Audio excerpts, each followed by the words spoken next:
Pagi harinya Anggi kembali beraktivitas seperti biasa.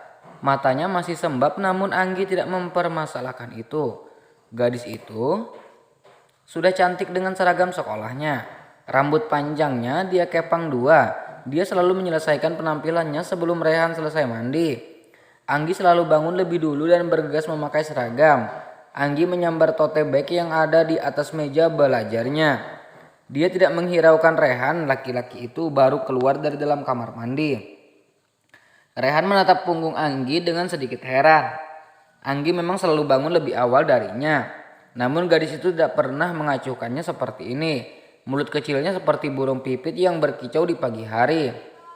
Entah itu menanyakan kegiatan Rehan atau sekedar basa-basi. Rehan mengangkat kedua bahunya acuh lalu berjalan masuk ke dalam walk-in closet. Pagi itu keluarga Jaya sarapan pagi dengan anggota yang lengkap. Biasanya selalu ada saja yang tidak bisa ikut sarapan bersama. Kalau tidak Bima ya Rehan. Namun pagi ini mereka sudah duduk di meja makan dengan anteng. Rehan kembali melirik Anggi. Wajahnya masih sama, ditekuk dan tidak cerah seperti biasanya. Apakah perbuatannya semalam benar-benar bisa berubah sifat gadis itu? Tidak mungkin, bukan. Ibu ayah Anggi boleh meminta sesuatu tidak? Anggi menatap kedua mertuanya sembari tersenyum. Mau minta apa sayang? Katakan saja, Anjani menjawab. Anggi ingin belajar nyetir mobil. Boleh-boleh saja, nanti diajari Aldi saja bagaimana. Aldi menarik sudut bibirnya. Mendengar perkataan Anjani, Aldi tentu saja akan dengan sukarela mengajari gadis yang ada di sampingnya. Bukankah selama ini itu yang dia inginkan? Terus berdekatan dengan Anggi dan bisa bersama gadis itu sepanjang waktu.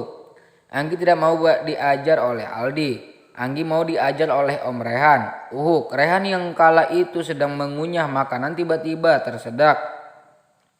Buru-buru dia mengambil air minum. Anggi mau Om Rehan yang mengajari Anggi. Dan lagi Anggi mau mulai hari ini Om Rehan yang mengantar jemput Anggi sekolah. Rehan semakin melongo mendengar penuturan Anggi. Bisa-bisanya bocah itu meminta hal seperti itu. Ke kantor saja Rehan terkadang harus menggunakan supir. Lah sekarang dia yang harus jadi sopir. Ya sudah kalau begitu biarkan Rehan saja yang mengantarkanmu sekolah. Anjani berucap dengan senyum di wajahnya. Anjani merasa lebih baik karena dia merasa dengan begini Anggi dan Rehan akan semakin dekat. Anjani tentu saja tahu kalau sepasang suami istri itu masih terlihat sangat canggung. Aldi mendadak murung, wajah sedihnya tidak bisa dia sembunyikan. Baru saja dia terbang ke awang-awang, sekarang dia sudah jatuh ke dasar jurang. Sungguh malang sekali nasibnya. Rehan gak bisa bu, Rehan kan harus kerja. Rehan juga gak mungkin bisa jemput Anggi sekolah. Rehan pulang jam 5 sore, sedangkan Anggi pulang jam 4. Kamu gak usah khawatir Rehan, mulai sekarang jam kantor kamu, ayah kurang. Kamu masuk 1 jam lebih awal dan pulang 1 jam lebih awal. Rehan merasa dongkol mendengar keputusan Nugroho. Bisa-bisanya ayahnya melakukan ini demi bocah ingusan itu. Padahal Jaya adalah atasan yang sangat disiplin. Sekarang dia malah memberikan kelonggaran kepada Rehan. Rehan memang sudah menjabat sebagai CEO di perusahaan ayahnya. Namun ayahnya masih sering membantunya dan menangani hal-hal yang belum bisa Rehan tangani. Udah kamu ikut aja apa yang kata ayah. Lagi pula Anggi itu istri kamu nak. Mau sampai kapan kamu ngerepotin adik kamu? Aldi gak repot kok bu, Aldi menjawab tanpa diminta. Jangan membantah Aldi. Aldi pun kembali menunduk menikmati sarapannya yang mulai terasa tidak enak. Dalam hati Anggi bersorak gembira. Dalam hati dia tertawa melihat wajah tertekan Rehan. Rehan harus mendapatkan apa yang harus dia dapatkan. Rehan harus menerima hukuman darinya bagaimanapun caranya. Setelah hampir 30 menit berdebat pada akhirnya Rehan mengalah. Dia masuk ke dalam mobilnya dengan gembira. Dalam hati dia tertawa melihat wajah tertekan Rehan. Rehan harus mendapatkan apa yang harus dia dapatkan.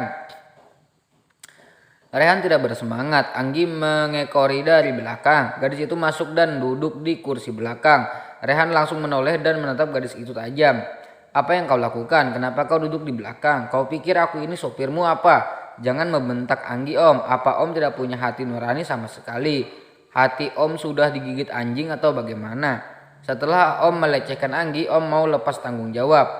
Gitu, om laki-laki atau bukan? Anggi yang sejak tadi menahan amarahnya menatap Rehan dengan mata yang berkaca-kaca. Dia marah namun juga menahan tangis. Meskipun Anggi tahu kalau Rehan itu suaminya, namun hubungan mereka tidak sedekat itu sampai Rehan bisa menggerayangi tubuhnya sesuka hati.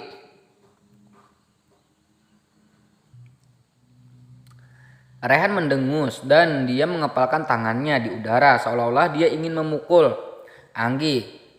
Gemeretak gigi Rehan tak lantas membuat Anggi takut. Entah kenapa sejak selama malam dia tidak bisa menahan emosinya. "Jalan Om, kau mau aku terlambat?" Anggi menyeru seperti seorang bos. Rehan mengembuskan napasnya kasar, mau tidak mau dia melajukan mobil itu. Meski dalam hati dia ingin memakan gadis itu hidup-hidup. "Jangan turunkan Anggi di depan sekolah, turunkan saja Anggi di depan gerbang." Anggi nggak mau teman-temannya Anggi tahu kalau yang mengantar Anggi adalah seorang om-om yang cocok untuk jadi dedi Anggi. Rehan mencoba untuk sabar dan tidak terpancing oleh Anggi. Dia tahu gadis itu memang suka hal. "Apakah mulutmu itu tidak bisa mengatakan hal-hal yang baik? Kenapa kau terus menghinaku seperti ini, kecambah? Kau pikir kau siapa bisa berbicara seenaknya seperti itu?" Anggi tidak menjawab, tangannya terulur untuk membuka pintu mobil. Namun sebelum dia berhasil membuka pintu, Anggi teringat sesuatu. Hari ini Anggi pulang agak siang, sekitar jam 3 sore. Sebelum Anggi keluar dari kelas, Anggi ingin mobil Om sudah sampai di depan gerbang terlebih dahulu. Rehan mendengus. Anggi benar-benar memperlakukannya seperti seorang pembantu. Rehan tidak menjawab. Dia memilih untuk diam tanpa mau menyauti permintaan istrinya.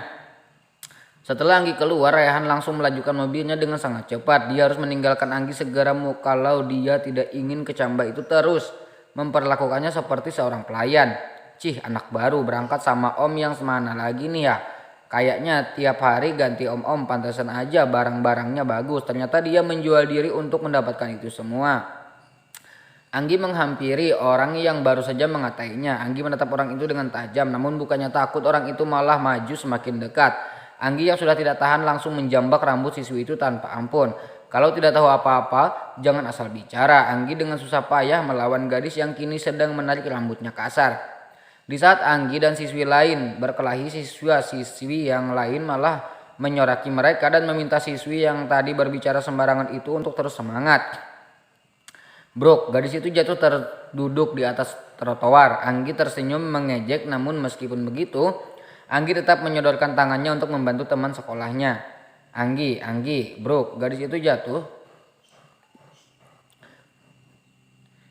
"Anggi," dua laki-laki dengan perawakan tinggi besar memanggil nama gadis itu. Anggi menoleh, dia memperhatikan kalau pria yang sedang berjalan ke arahnya dengan seksama. Yang satu berpakaian seperti dirinya dan yang satunya lagi berpakaian serapih dengan setelan jas juga sepatu hitam yang mengkilap. Wajah kedua orang itu benar-benar sangat bercahaya ketika sinar matahari dengan indahnya menerpa wajah mereka. "Mereka, apa yang kau lakukan Anggi? Kau mau jadi perundung, hah?" Rehan menatap Anggi dan dengan mata elangnya. "Kau tidak apa-apa? Apa ada yang terluka?" Aldi menarik tangan Anggi, menelisik tubuh itu karena dia takut kakak iparnya terluka. Ketika itu Anggi tidak bergerak, tatapannya lurus menatap Rehan yang masih melihatnya dengan marah. Anggi tersenyum sinis, bahkan ketika hal seperti ini terjadi yang memperhatikan dia bukan suaminya, melainkan orang lain. Suaminya malah menuduhnya melakukan sesuatu yang tidak. Apakah itu wajar? "Aku tidak apa-apa Aldi," Anggi menjawab dengan tegas. Dia berbalik hendak masuk ke sekolah, namun langkahnya tiba-tiba terhenti. Dia kembali ke posisi sebelumnya menatap sang suami, lalu mengambil tote bag dari tangannya. "Kalau tidak tahu apa-apa, jangan asal bicara Om, nanti Om nyesal." Rehan menatap Anggi dengan tatapan acuh tak acuh. Laki-laki itu segera bergegas pergi masuk ke dalam mobilnya. Dia kembali untuk mengembalikan tote bag milik Anggi.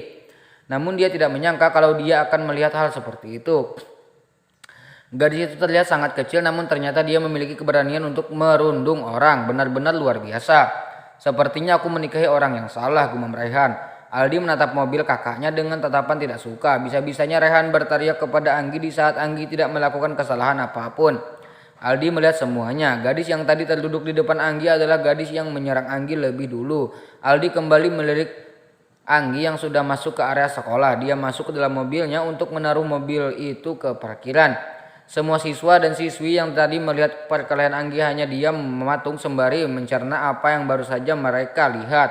Dua laki-laki tampan ada di sekitar Anggi. Meskipun mereka tidak tahu mereka memiliki hubungan apa, namun mereka sangat iri.